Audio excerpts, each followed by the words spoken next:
BJP নেতার board লাগানো গাড়ি থেকে আফিম আঠা উদ্ধার করল পুলিশ।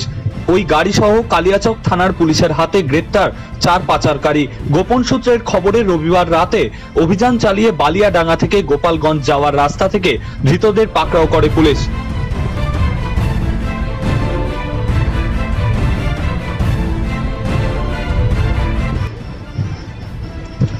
মালদা থেকে গোলাম হাবিবের প্রতিবেদনে বিস্তারিত জানতে সঙ্গে থাকুন। ফিরে আসছে বিজ্ঞাপনের পর। এসআর ইউনিকম এখানে সহজ কিস্তিতে নামি দামি কোম্পানির মোবাইল সুলভ মূল্যে পাওয়া যায় এবং বিভিন্ন কোম্পানির fridge, mixer machine, AC, LED TV, home theatre ও বিভিন্ন ইলেকট্রনিক দ্রব্য সুলভ মূল্যে বিক্রয় করা হয়। ঠিকানা চিনিপুকুর রোড, কাশীপুর, দক্ষিণ 24 পরগনা। বিস্তারিত জানতে কল করুন 9153200300 নম্বরে। এই আদর্শ মিষ্টান্ন ভান্ডার, এখানে আধুনিক ডিজাইনের মিষ্টির অর্ডার অনুযায়ী সরবরাহ করা হয়। সোনপুর বাজার, কাশীপুর, দক্ষিণ 24 পরগনা। বিস্তারিত জানতে কল করুন 9735518261 নম্বরে। পুলিশ সূত্রে জানা গেছে, ধৃতরা হলেন নয়ন আনসারি, ইমতিয়াজ আনসারি, তৌফিকুল আনসারি, প্রদীপ কুমার মাহাতো। ধৃতরা ঝাড়খণ্ডের রাঁচির আনগোড়া এলাকার।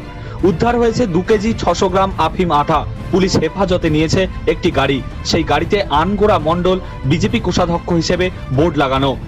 প্রাথমিক তদন্তে পুলিশের অনুমান, এই আফিম আঠা কালিয়াচক থেকে রাঁচি নিয়ে যাওয়ার জন্যই এসেছিলেন।